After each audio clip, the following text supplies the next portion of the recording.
Hola, soy Mayra y voy a compartir mi experiencia con ustedes en De Fe para Fe.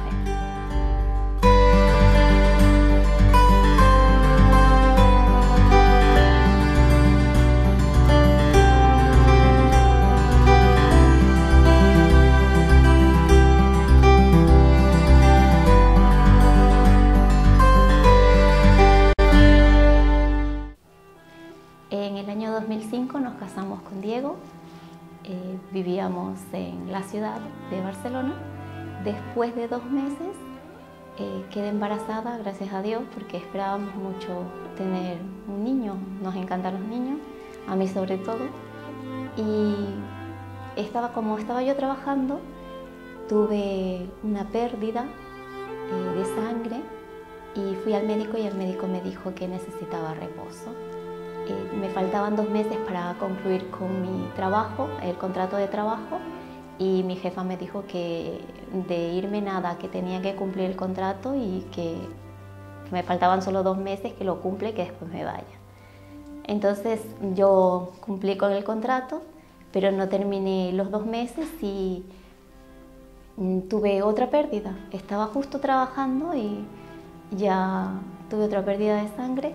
Me asusté mucho, dejé mi trabajo tirado, fui a buscar a Diego a su trabajo porque estábamos casi cerca y yo asustada, él asustado, dejó su trabajo, nos fuimos al médico, al hospital, y en el hospital me tuvieron muchas horas porque ya el feto se había venido, perdí mucha sangre, estuve internada prácticamente, pero después, como fue un aborto espontáneo, que no hubo necesidad de hacerme ningún tipo de limpieza por dentro, sino que mi cuerpo mismo ya lo iba expulsando, entonces me dieron el alta.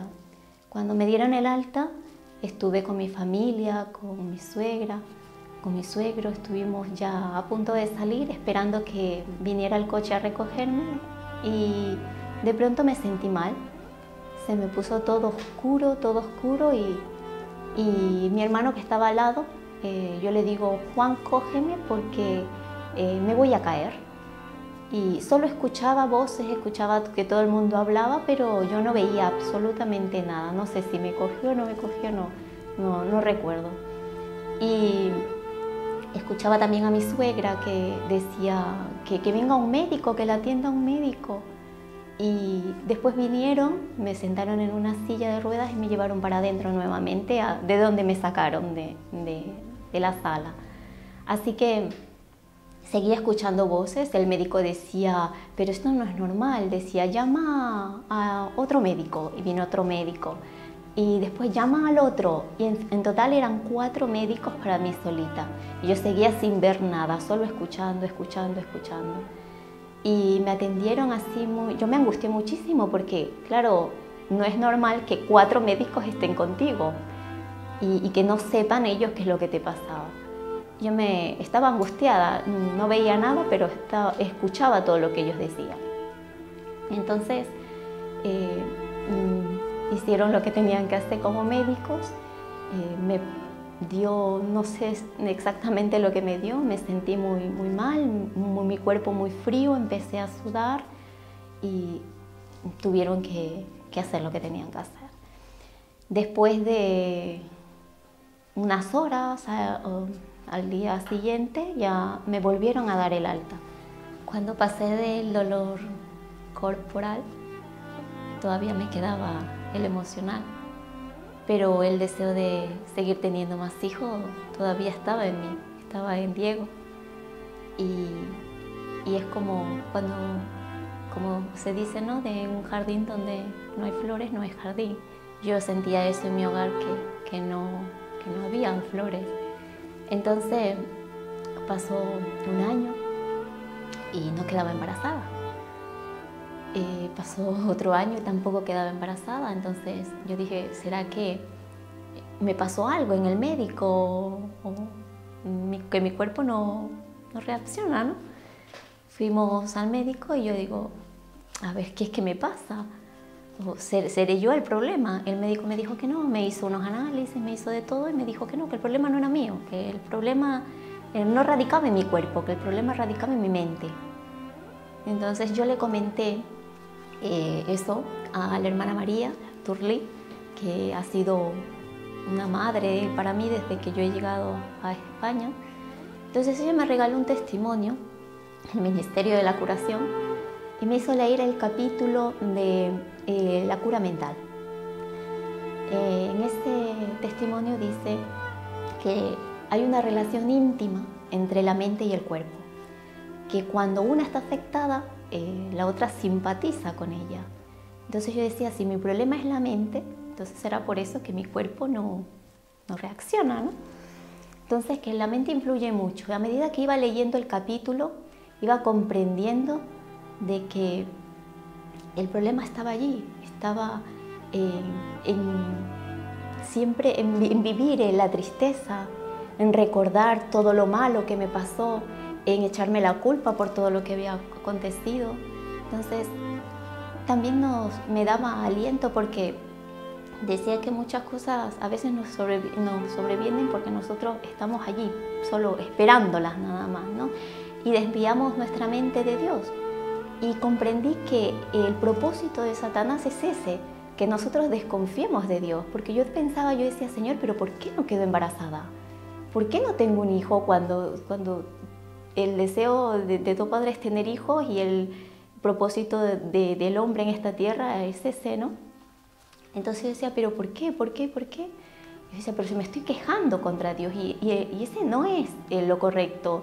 Lo que Satanás quiere es eso, ¿no? Desviarme de la atención del Señor que Él quiere. Así que, como dije, si Dios creó mi mente, Él sabe de que tengo necesidad.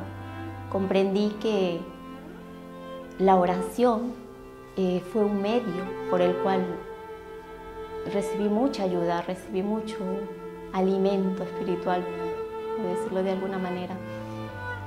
Seguía aún triste.